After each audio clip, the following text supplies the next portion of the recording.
V tokratni oddaji Bravo nogomet gostimo Dejana Grabiča, ki je kot igralec pustil pečat v prvi slovenski nogometni ligi. Zdaj pa vodi mlado in ambiciozno ekipo nogometnega kluba Bravo v drugi slovenski nogometni ligi. Predstavili vam bomo nogometni klub Bravo, ki je bil ustanovljen šele leta 2006 in ima nekoliko drugačno filozofijo od večine slovenskih klubov. V 20. krogu druge slovenske nogometne lige smo lahko prvič to pomlad spremljali vseh 8 tekem tega tekmovanja. Vrhunec pa je bil gotovo prekmurski derbi med Muro in Nafto. Vaš gostitelj bo Srečko Ferlež.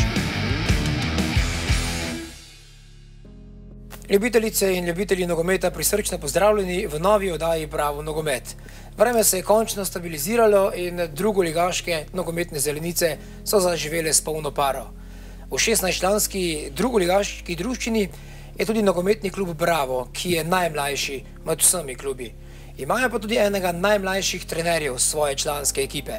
To je Dejan Grabič, ki ga danes pozdravljam v moji družbi. Dejan, dober dan. Lep pozdrav. Dejan, kaj vam bolj pristoji? Ali Ljubljančan Dejan Grabič ali Novomeščan Dejan Grabič? Novomeščan, zato ker sem tam rojen in odraščal do svojega 14. leta. Res je pa, da sem večino svojega življenja preživel v Ljubljani. Vseeno sem pa Dolenjec. Sedaj delate in živite v Ljubljani? Ja. Vi kot nekdanji igralec imate 145 nastopov v prvi slovenski nogometni ligi. Kar nekaj klubov ste zamenjali. Kako se spominjate svoje igralske kariere tako v Sloveniji, bili pa ste tudi v tujini, v Avstriji, na Cipru in v Albaniji? Ja. Mislim, kaj povem, to je zame neko obdobje, ki je le še spomin, ne vem. Večinoma se spominjam dobrih stvari. Bilo je pa veliko izzivov, veliko nekih stvari, ki niso bile tako prijetne, kot bi lahko bile. Vseeno pa normalno, na koncu se spominjaš lepih stvari.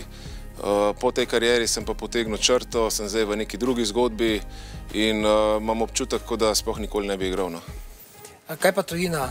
Dejali ste izzivi. Zdi se mi, da vedno, ko rečete izzivi, da je vedno zadaj kakšna težja zadeva oziroma da vam kdaj ni bilo najbolje.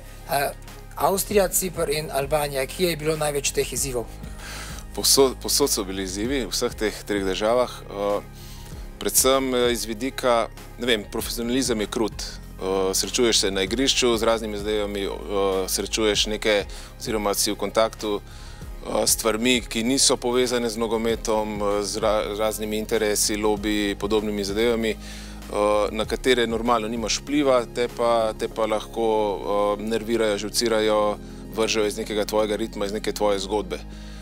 Moram pa reči, da na koncu, ko potegnem črto, sem verjetno sam bil, oziroma nisem bil dovolj dober, da bi v tem nekem profesionalizmu naredil kakšen korak več, da bi bil še bolj uspešen, da bi več časa v tujini lahko, ne vem, bolj uspešno nastopal, bil bolj, ne vem, mogoče bliže reprezentanci in podobno.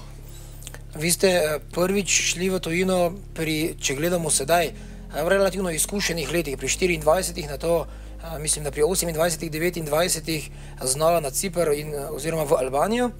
Sedaj pa se mladi fantje, ti, ko šele vstopajo v članski nogomet, se jih veliko odloči za tujino.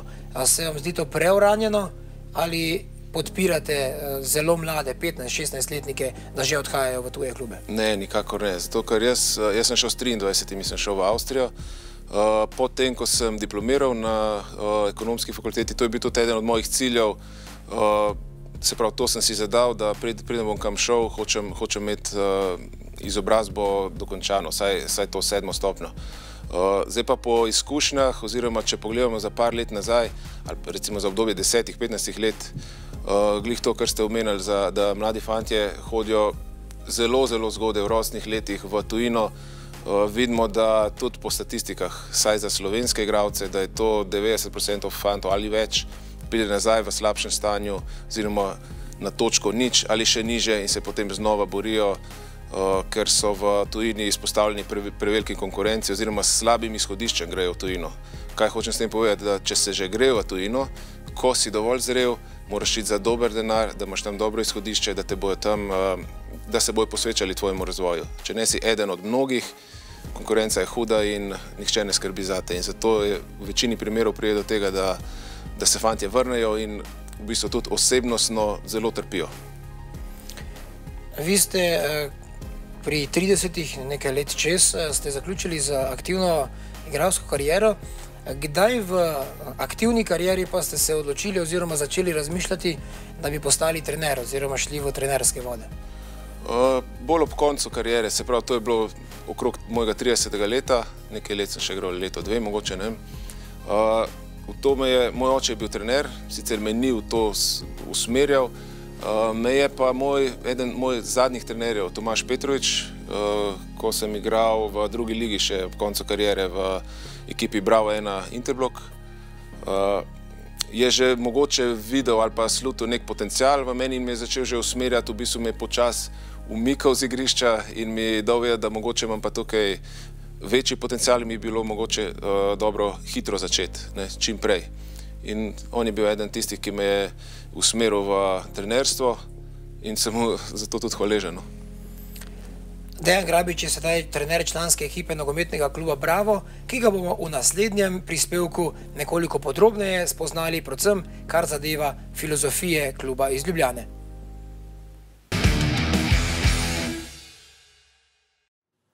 Nogometni klub Bravo iz Ljubljane je bil ustanovljen leta 2006 in je najmlajši med vsemi klubi, ki nastopajo v drugi slovenski nogometni ligi. V tem trenutku je 295 registriranih igralcev v samem klubu, se pravi, to pomeni od selekcije U8, ko jih prvič registriramo, pa do članske ekipe.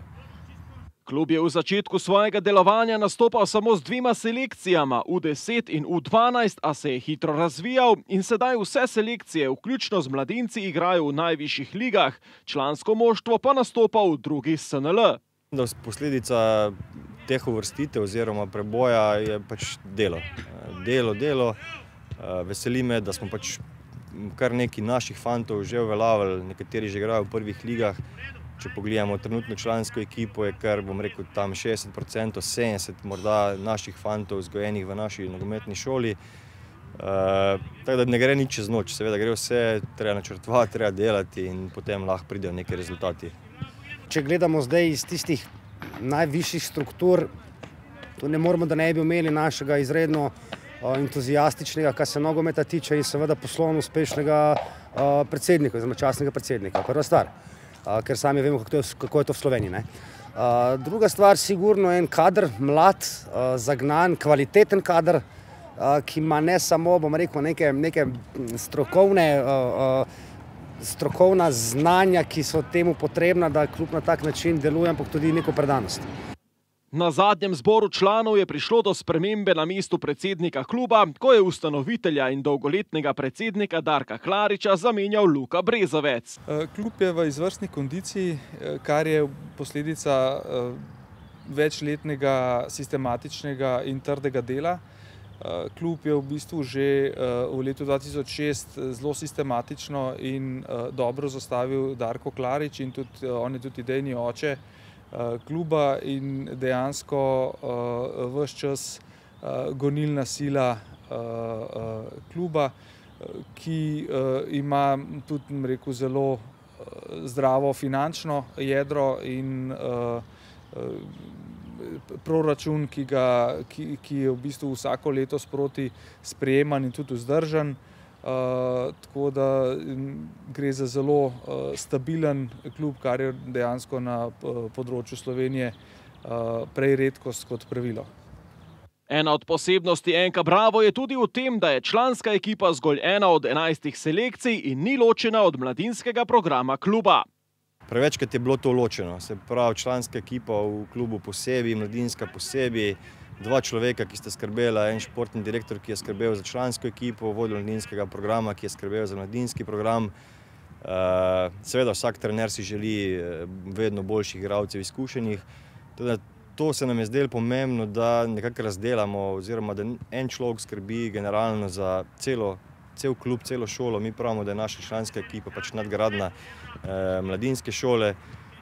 Iz tega vidika tudi poizkušamo dati našim, rekel, najboljšim fantom mladinske ekipe predčasno možnost v članski ligi. Klub še naprej organsko raste in napreduje v vseh segmentih delovanja. Zato je razumljivo, da ima tudi NK Bravo ambicije nastopati v prvi slovenski nogometni ligi.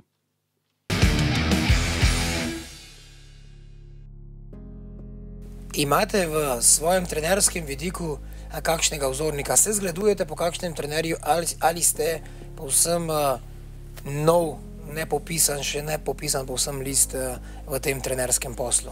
Ne, normalno, da so vplivi top trenerjev na vsakega mladega trenerja. Tukaj hočem biti čim širši. Normalno, jaz imam neko svojo osnovno filozofijo, ki je v tem trenutku normalno tudi usklajena z našim klubom. Pobiram pa vse, oziroma srkam, analiziram, učim se od vseh boljših trenerjev v tem trenutku. Normalno, ne sem mednarodnih. V Sloveniji imamo veliko trenerskega znanja, odkudar se lahko, mislim, veliko teh dobrih stvari pobere in ukomponira pol v neko svojo filozofijo. Ne vem, lahko omenim recimo mednarodni, ne bom nič mnogo povedal. V tem trenutku so mogoče Guardiola, Sarri iz Napolija. Če pogledamo v Slovenijo, normalno, Milanič, Elzner, Rožman, ta novi, mlajši val predvsem, Kek in podobni. Treniramo pa tudi mi treniramo na športnem parku Šiška, kjer trenira tudi Olimpija. In tam je, mislim, jaz sem veliko v stiku s treningi Olimpije in moram reči, že tudi Igor Biščan, izvrsten trener, in mislim, da bo naredil lepo kariero. Omenili ste nogometni klub Bravo. Zanima me, kako je ta filozofija, vaša filozofija osebna pri treniranju članov in pa kako se združuje z nogometnim klubom. Je ta filozofija tista, ki jo vi diktirate, ali je to znotraj kluba širša filozofija, ko govorimo ne samo o članski ekipi, ampak tudi o mladinskem programu?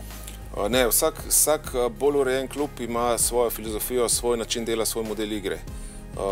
Enako je pri nas, se pravi, mi imamo sistemsko urejeno, na kakšen način hočemo igrati in temu se morajo prilagoditi vsi trenerji. Ekipa Ašk je samo vrh nogometne šole v tem klubu in pač nek vrh piramide, kamor stremijo vsi naši nogometaši. In tako modeliramo, se pravi, model igralcev, ki naj bi igrali model igre v našem članskem moštvu. In od U15, ki je prva tekmovalna ekipa naša, naprej, 15, 17, 19 članska, igramo po istem modelu igre in poskušamo na enak način modelirati igralce, igrati po neki podobni logiki. Na ta način je verjetno tudi prehod mladincev oziroma prehod iz selekcije v selekcijo verjetno lažji za igralce. Ja, in to se nam potrjuje v zadnjih letih, v zadnjih 2 letih, recimo, ko smo bolj pospešeno začeli delati tudi na individualnem razvoju igralcev. Se pravi, vsak, ki pride selekcijo više, je prilagojen na način igre, na zahteve, na principe in mu je lažje sprejeti vse ostale zadeve, ki so zaradi mogoče njegove fizične inferiornosti težje. No, sedaj pa si bomo pogledali vrhunce zadnjega kroga druge slovenske nogometne lige in najlepše trenutke prvih 4 tekem.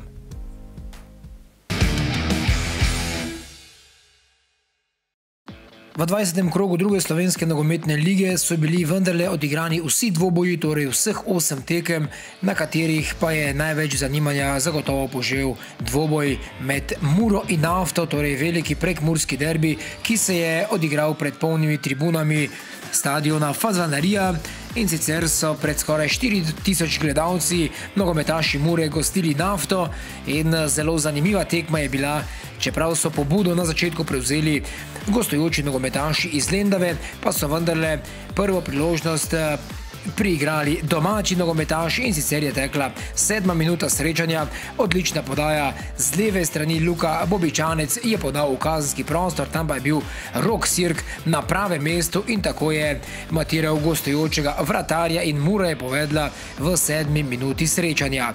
To je bil že 10. gol za Roka Sirka v tej sezoni. V nadaljevanju srečanje je bilo zelo izenačeno, mi pa smo že v drugem polčasu v 50. minuti, ko so imeli priložnost nogometaši Nafte, in sicer takole je podal Leon Lušterek na levo stran, na levo krilo, kjer pa se je odlično znašel Marko Roginič in tako v 50 minuti rezultat izenačil na 1:1. Na to pa precej nepričakovana napaka strani zvezdnega nogometaša Nafte. Liridon Osmanaj je namreč prejel drugi rumeni karton in tako je Nafta na začetku drugega polčasa ostala brez enega nogometaša. Sedaj pa smo že v 74 minuti, prosti strel so izvajali nogometaši Nafte, odlično je Mitja Novinič podal proti Vedranu Vinku, ki pa je dosegel pravi Eurogol in poskrbel, da je Nafta dosegla drugi gol z igralcem manj in tako premagala svojega večnega rivala, Muri pa je proti Nafti v letošnji sezoni uspelo zbrati zgolj 1 točko. Sedaj pa smo že na mestnem stadionu na Ptuju, kjer je Drava gostila Radomlje.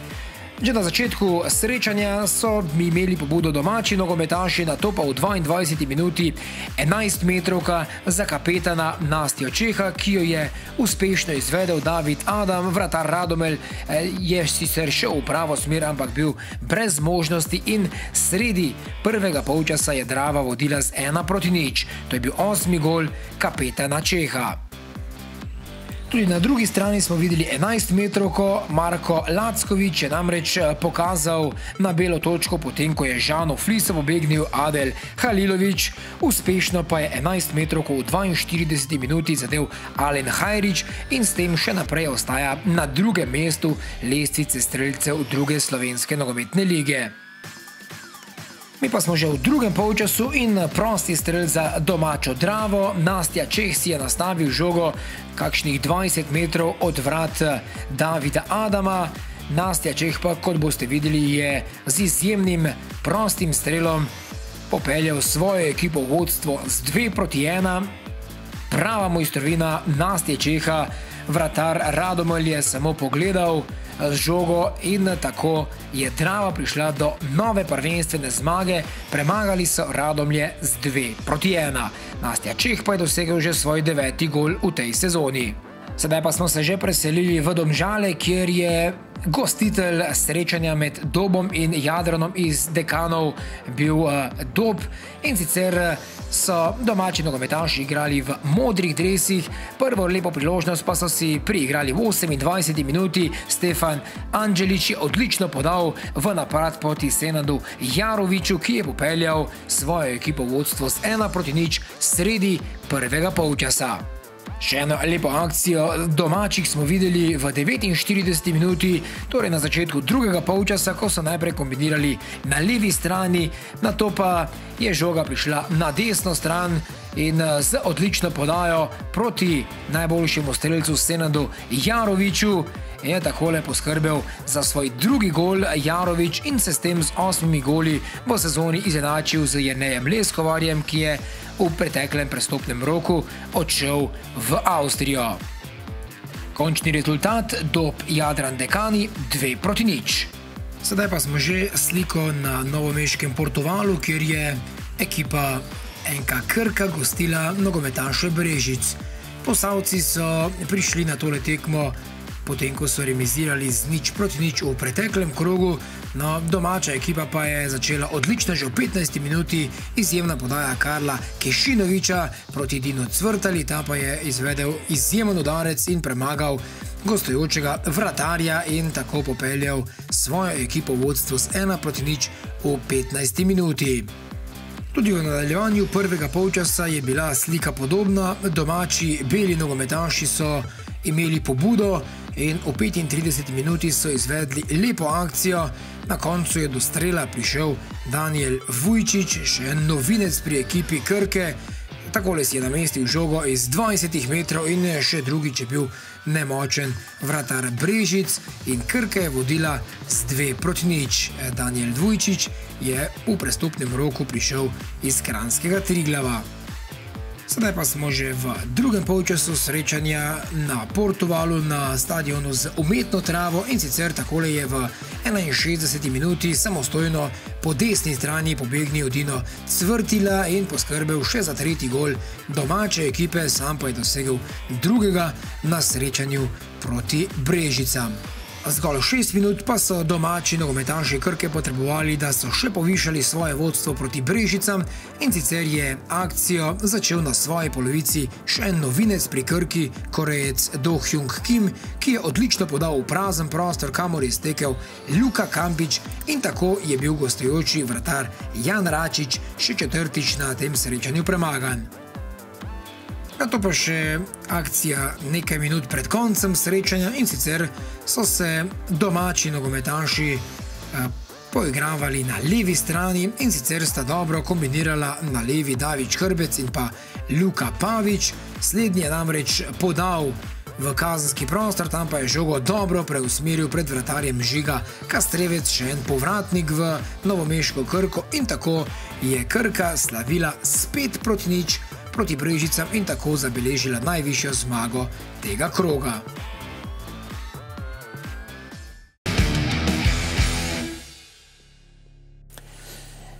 Dejan, omenili ste, da ste že med igralsko kariero že zelo zgodaj pridobili tudi višješolsko izobrazbo, torej diplomirali ste na Ekonomski fakulteti v Ljubljani. Kako ste usklajevali študij in pa profesionalno nogometno kariero? Brez večjih težav, zato ker to je stvar organizacije, volje, ciljev, ki si jih zastaviš. Res da mislim, da sem prvi ali drugi letnik ponavljal celo, pa sem pa nekaj v enem letu združil dva, ko sem se malo bolj angažiral. Brez težav, se pravim, zato tudi probam te zadeve prenesti tudi na naše mlade igralce. Imamo res mlado ekipo, nekaj jih študira, nekaj jih dela, nekaj dijakov, ampak probam prenesti saj to željo po znanju, ne samo akademskem, tudi na nogometnem igrišču, se pravi, da nisi zadovoljen s trenutnim stanjem, da skozi iščeš več, skozi zahtevaš več od sebe. Normalno, ta akademska izobrazba je pa tudi zelo pomembna zaradi širine, zaradi tujih jezikov, zaradi vsega, kar rabiš potem v življenju, in ti je verjetno dosti lažje. In tega se mogoče naši fantje malo premalo zavedajo, ker živimo v nekih časih neke instant kulture, ko vse pride na hitro, ko noben v bistvu ne podpira nekega velikega odrekanja, prevelikega truda, ampak je treba vse dobiti takoj. In je s tako miselnostjo težko kaj resnega v življenju sploh doseči. Glede na to, da ste trener v drugi ligi, ali čutite kdaj pritisk rezultata? Vendarle je druga liga kar visok oziroma drugi najvišji nivo slovenskega nogometa. Čutite kdaj pritisk okolice ali si pritisk rezultata dajete sami? Pritiska okolice ni prevelikega, si ga pa sami kar fejst nalagamo, zato ker hočemo biti uspešni, ker hočemo biti tekmovalni, ker hočemo zmagovati. Normalno, na naš način, na način, da ne zanemarjamo vzgoje igralcev, da ne zanemarjamo osebnostnega razvoja in individualnega razvoja nogometnega, in ko vse te stvari zložimo skupaj, mislimo, da bomo dovolj uspešni, da bomo tudi tekmovalno naredili kakšen korak naprej. Vidim, da ste zelo ambiciozni. Kakšne želje imate kot trener v prihodnosti? Že prej sem malo omenil, kakšnih ekstremnih načrtov nimam, ker je nogomet neprevidljiv. Normalno, vidim se v nekem razumnem obdobju v prvi ligi, kjer je pa spet odvisno, v kakšnem okolju bom deloval, oziroma kakšen kader bom imel okrog sebe, kakšen tim sodelavcev, ki je v tem času najbolj pomemben. Potem bomo pa videli, kako se bo stvar razvila. Nimam pa nekih načrtov, ker vem, da se v nogometu lahko vse čez noč obrne.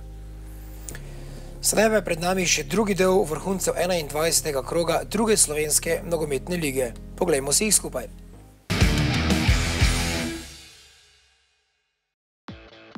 Sedaj pa je pred nami še druga polovica vrhuncev 20. kroga, in sicer je na Športnem parku v Ljubljani AŠK Bravo gostil nogometaše iz Brd. Močno so na začetku srečanja pritisnili domači nogometaši v rumenih dresih, in sicer dvakrat sta v kombinaciji z desne strani poizkušala Domen Jugovar in Marcel Kene, vendar vedno je bil na pravem mestu gostujoči vratar Matija Radikon. Prvo akcijo so imeli sredi prvega polčasa gostujoči nogometaši, poizkušal je Saša Varga, vendar Igor Vekič, domači vratar, je bil na pravem mestu. še ena kombinatorna akcija mlade ekipe Brava, in sicer je podal Marcius, Kene pa je žogo preusmeril v vratnico in tako je ostalo pri rezultatu 0-0. Na to pa dvomljiva odločitev v kazenskem prostoru Brd, in sicer je Bine Kavčič igral z roko, vendar glavni sodnik tega ni videl in tako je ostalo brez 11 metrovke za AŠK Bravo. Tekla je 31. minuta in hiter napad po levi strani gostujoče ekipe. Saša Varga je lepo podal žogo do Leona Kodermaca, ta pa je z natančnim strelom premagal vratarja Igorja Vekiča in NK Brda so prišla sredi prvega polčasa do vodstva z 1-0. Sedaj smo že v drugem polčasu, kjer se je ekipa Brava trudila rezultat izenačiti. Znova so imeli veliko priložnosti, s tem pa se je odprlo kar nekaj prostora za protinapade gostov. Takole so Brici skoraj da prišli do podvojenega vodstva, vendar Grega Debenjak ni bil uspešen proti Igorju Vekiču.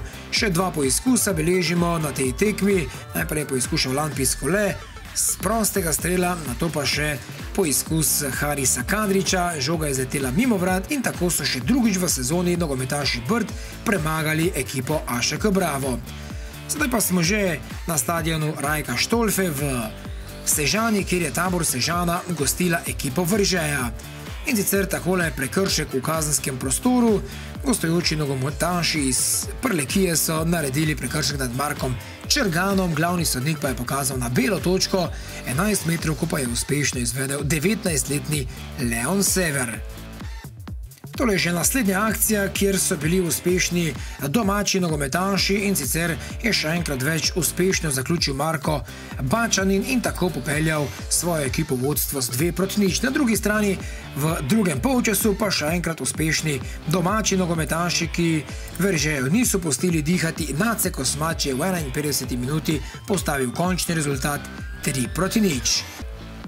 Tudi dvoboj med Zarico in Rogaško se je v Kranju igral na umetni travi, in sicer domača ekipa Zarice Kranj je nastopala v rdečih dresih, toda pobudo so imeli gostujoči nogometaši iz Rogaške Slatine, in sicer lep prodor proti kazenskemu prostoru, na to je žoga prišla do Nejca Brodnjaka, ta pa je premagal domačega vratarja v 33. minuti in tako so gostje iz Rogaške Slatine vodili z 1-0. Sedaj pa smo že v drugem polčasu na športnem parku v Kranju, kjer so imeli znova lepo priložnost nogometaši Rogaške, in sicer izvajali sokot in prišli do znova lepe priložnosti. Takole so preigravali v kazenskem prostoru, sicer za trenutek izgubili žogo, ampak Marko Šlogar je bil dovolj natančen in dovolj zbran, da je Rogaško popeljal vodstvo v 68. minuti na 2-0. Sedaj smo že v 81. minuti, ko je domača obramba zaspala, odlično pa je Alen Neskič prestregel žogo. Anže Hafner se je takole trudil ubraniti strel, vendar najboljši strelec Rogaške je bil zanesljiv, preigral tudi branilce Zarice in tako je gostujoča ekipa Rogaške prišla do vodstva s 3-0 v 81. minuti srečanja. Na to pa še 83. minuta srečanja, ko je glavni sodnik obračuna med Zarico in Rogaško pokazal na belo točko. Matic Ahačič si je nastavil žogo in tako je imel priložnost rezultat zgolj znižati. Filip Lojen ni bil kos strelu Matica Ahačiča, ki je takole znižal rezultat na 1-3, to pa je bil tudi končni rezultat in tako je Rogaška prišla do pomembne zmage v gostih, in sicer je Rogaška sedaj splezala na 11. mesto z 20 točkami. Sedaj pa poglejmo še na zadnjo tekmo tega 20. kroga druge slovenske nogometne lige, in sicer domači Ravne Fužinar in pa ND Ilirija. Gostujoči nogometaši so bili nekoliko boljši nasprotnik in to so kronali v drugem polčasu, in sicer v 55. minuti so igralci Fužinarja izgubili žogo v svoji napadalni polovici, na to pa hitra akcija Ilirjanov po levi strani, kjer se je najbolje znašel Mustafa Nukić in takole premagal domačega vratarja in v 55. minuti popeljal Ilirijo vodstvo z 1-0. Poleg zadetka Ilirijanov v drugem polčasu na srečanju med Ravnami in pa Ilirijo ni bilo veliko zanimivega, so pa vse skupaj prihranili za konec. V 89 minuti so imeli domači nogometaši 11 metrovko, ki jo je izvedel Peter Stočko, vendar odlično se je v vratih Ilirije znašel Toni Šuškovič, ki je strel ubranil in tako Iliriji zagotovil 3 pomembne točke iz gostovanja. Tukaj je še lestvica po 20 odigranih krogih druge slovenske nogometne lige. Mura je še naprej na prvem mestu, Drava zaseda drugo mesto s 6 točkami zaostanka, na tretjem mestu pa je Nafta. V spodnjem delu prvenstvene lestvice so Brda splezala na 14. mesto, zadnji 2 ekipi pa sta Fužinar in pa Veržej.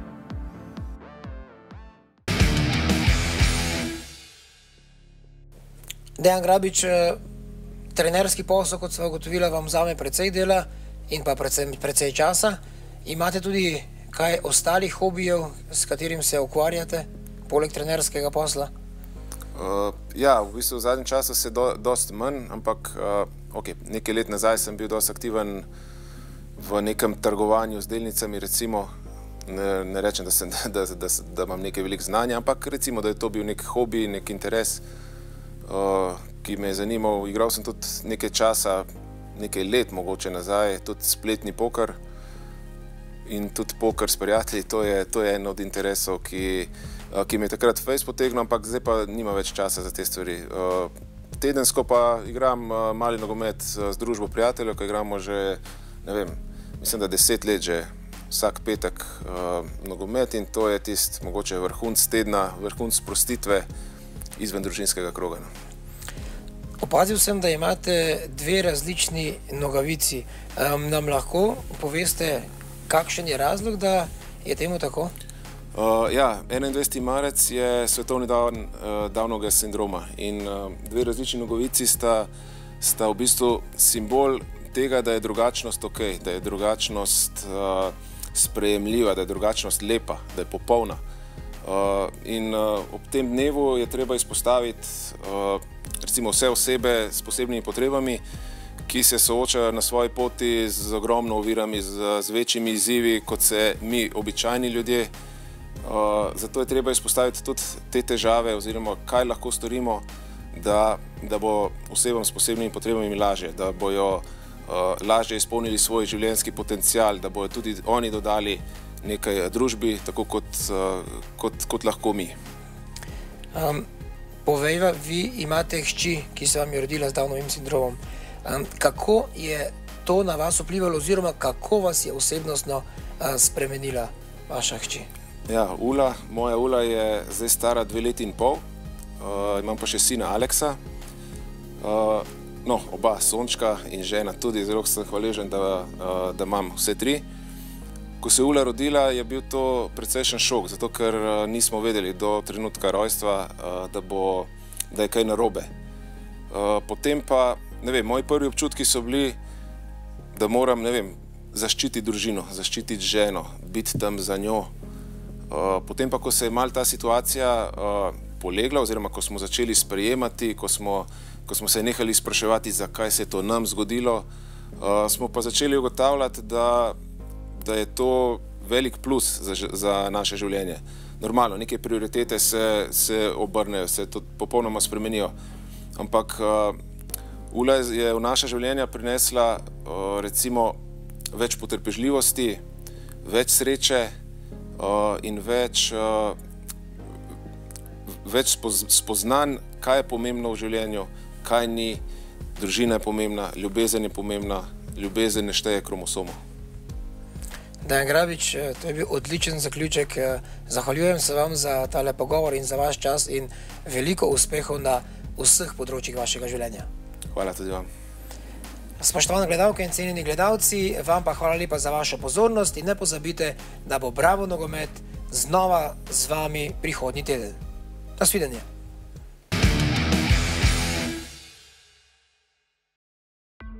Takole so navijači Nafte Gorgoni proslavili uspeh s svojimi ljubljenci po veliki zmagi na Fazaneriji.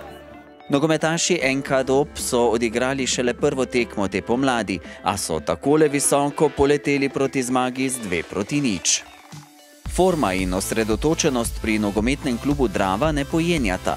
Tokrat so pred domačimi gledalci na kolena spravili nogometaše iz Radomelj.